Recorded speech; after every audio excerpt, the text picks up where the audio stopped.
Hello friends, मैं आप सबका अपने चैनल अनमोल रिश्ते में हार्दिक स्वागत करती हूँ। मैंने एक चैनल शुरू किया है जिसमें हम रोज़मर्रा की क्या क्या प्रॉब्लम्स हैं और हमारे बच्चे किस ओर जा रहे हैं और क्यों जा रहे हैं, इसके बारे में आप लोगों से अपने अनुभव और आप लोगों से डायरेक्ट बातचीत करने के लिए ये चैनल शुरू किया है।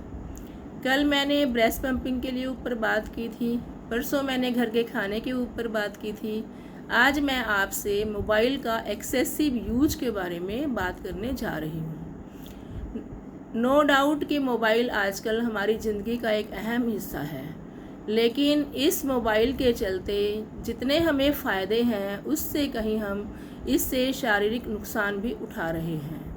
मोबाइल आजकल हमारी चलती फिरती दुकान है, चलता फिरता ऑफिस है, प्रोफेशनल्स के लिए, स्टूडेंट्स के लिए, ओल्ड एज पर्सन के लिए, अगर उन्हें किसी तरह की हेल्प की ज़रूरत है, हाउसवाइफ्स के लिए, स्कूल गोइंग चिल्ड्रन के लिए, कॉलेज गोइंग चिल्ड्रन के लिए ये बहुत ही ज़रूरी है। जिस प्रकार खाना पीना ज़रूरी है उसी प्रकार हमारे पास मोबाइल, इंटरनेट और लैपटॉप और आईपैड होना ज़रूरी हो गया है, क्योंकि इंटरनेट के इस आधुनिक युग में और हमें सारा जो सामान है, जो सारी हमारी ज्ञानवर्धक चीज़ें हैं, कॉन्टैक्ट हैं, वो मोबाइल में ही या फिर इंटरनेट से ही प्राप्त होती हैं। आजकल मोबाइल में ही हमारे सारे कॉन्टैक्ट नंबर होते हैं, क्योंकि ना तो हमने कोई डायरी लगा रखी है और ना ही हमें लोगों के कॉन्टैक्ट नंबर याद हैं। तो मोबाइल में ही हमारा बहुत सारा डाटा सेव है। अगर एक दिन भी मोबाइल काम ना करे या किसी वक्त ख़राब हो जाए या हमारा सिम चेंज हो जाए, तो जब तक वो एक्टिवेट नहीं हो जाता हम अपने आप को असहाय समझते हैं। ये बहुत ज़रूरी है, लेकिन इस मोबाइल के अत्यधिक उपयोग से हमें बहुत सारे नुकसान उठाने पड़ रहे हैं। पहला नुकसान, मोबाइल की रेडिएशन इतनी स्ट्रॉन्ग है कि हमारी आँखों की रोशनी दिन प्रतिदिन इस मोबाइल के एक्सेसिव यूज़ से कम हो रही है। बहुत सारे लोगों को ब्रेन ट्यूमर भी मोबाइल की एक्सेसिव यूज के कारण हो रहा है, क्योंकि हम सारा दिन कानों में ईयरफोन्स लगा के मोबाइल सुनते रहते हैं और वो रेडिएशन कितनी हानिकारक है इसका हमें 5-10 साल तक तो पता ही नहीं चलता, लेकिन जब पता चलता है फिर भी हम ये कारण नहीं खोज पाते कि ये हमें क्यों हुआ।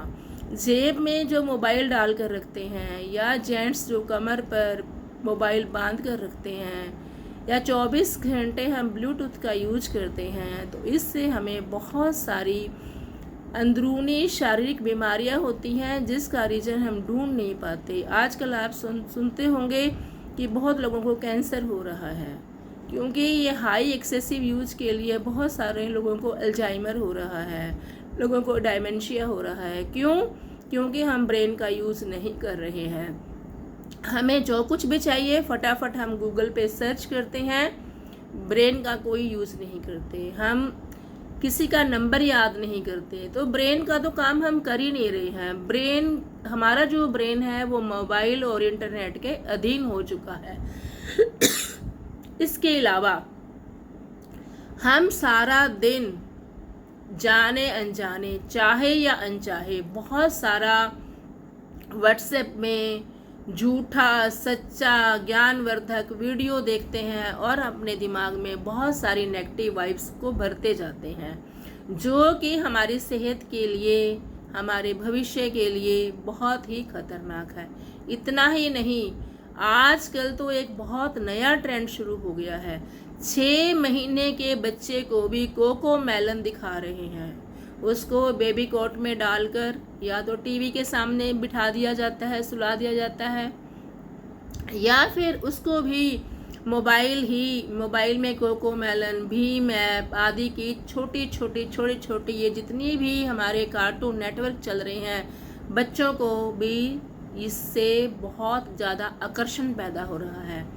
अगर बच्चा चुप ना हो, रोए, माँ बाप मोबाइल की ट्यूनिंग कोई ना कोई लगा देते हैं और जब बच्चा 1 साल का हो जाता है, 2 साल का हो जाता है, तो उसको हम हाथ में मोबाइल पकड़ा देते हैं। वो अपने हाथ से जब टच स्क्रीन वाले मोबाइल है, वो कुछ स्क्रीन पे टच करके देखता है, हम बड़े खुश होते हैं, तालियां बजाते हैं कि देखो देखो हमारे बच्चे को मोबाइल चलाना आ गया, बिना ये सोचे और समझे कि उसकी नन्ही नन्ही उंगलियों पे कितना रेडिएशन का असर होगा, उसके हाथों का विकास प्रॉपर हो पाएगा नहीं हो पाएगा, ये रेडिएशन उसकी आंखों को चाट जाएंगी और उसके दिमाग में कितनी सारी वेव्स रेडिएशन की चली जाएंगी जिनका असर आज से 15 या 20 साल के बाद दिखाई देगा।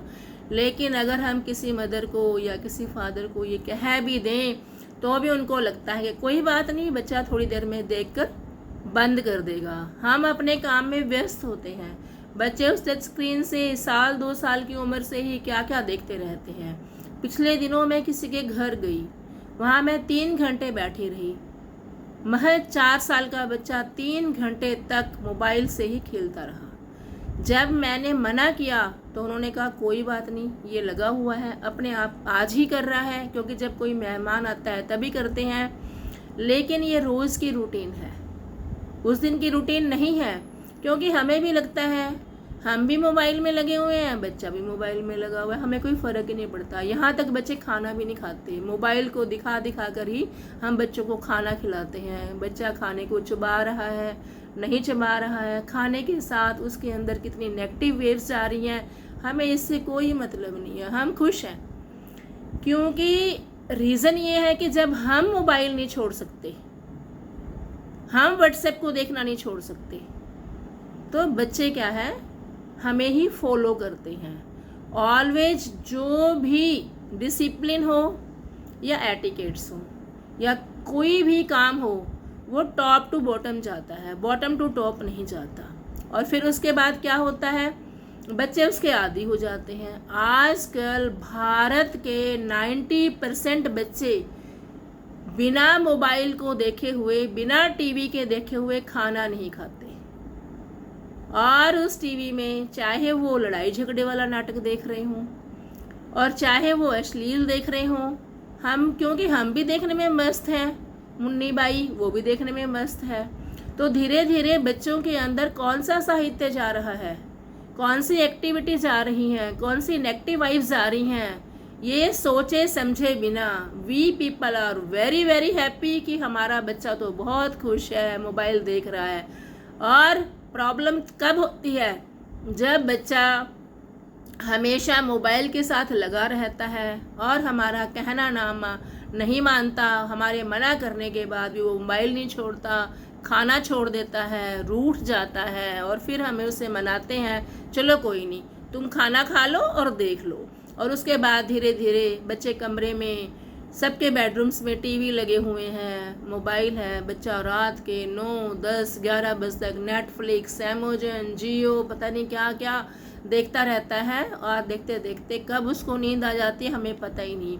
वो मोबाइल हमारे ब्रेन्स में कितनी प्रॉब्लम क्रिएट करता है, उसकी कितनी हाई रेडिएशन हमारे ब्रेन में जाती है, वो हमारी आंखों को कितना नुकसान पहुंचाता है, इस बारे में हमें कोई चिंता नहीं है। अगर चिंता है तब भी हम मोबाइल और इंटरनेट और टीवी के मकड़ जाल में इस तरह फंस गए हैं कि जिस तरह मकड़ी के जाल में अगर कोई कीड़ा फंस जाए तो वो नहीं निकल सकता। हमारा भी कुछ ऐसा ही हाल है। लेकिन ये मोबाइल ज़्यादा यूज करने से हम किन किन प्रॉब्लम को आमंत्रित कर रहे हैं जाने ना जाने में, इसका हमें अंदाज़ा नहीं है। आजकल brain cancer, chest cancer, breast cancer, liver cancer, pancreas का कैंसर, पता नहीं ना जाने कितनी तरह के कैंसर शुरू हो गए हैं। इसका रीज़न गलत खान पीन, गलत मोबाइल का use, excessive use of mobile, और गलत खान पान, गलत सोना, गलत लाइफस्टाइल। ऑटिज़म बच्चों में होता जा रहा है, बच्चों का विकास रुक रहा है। बहुत सारे बच्चे अपने ब्रेन का यूज़ ही नहीं कर रहे। अगर उनको ब्रेन का सही उनको कैलकुलेशन की जाए तो उनको आएगी नहीं, क्योंकि फटाफट मोबाइल पे या कैलकुलेटर पे हम कैलकुलेट कर लेते हैं। और जब एग्ज़ाम में कैलकुलेटर मना कर दिया जाता है, मोबाइल बाहर रख दिया जाता है, तो बहुत सारे लोग रीजनिंग या मैथ्स के प्रॉब्लम सॉल्व नहीं कर सकते। उसका रीज़न क्या है और इसको कैसे रोका जाए, ये देखने के लिए please like, comment and share my this video and wait for the next video. Thank you for watching. If you agree, please share it and think about it, what are happening in our life, in our children. Thank you.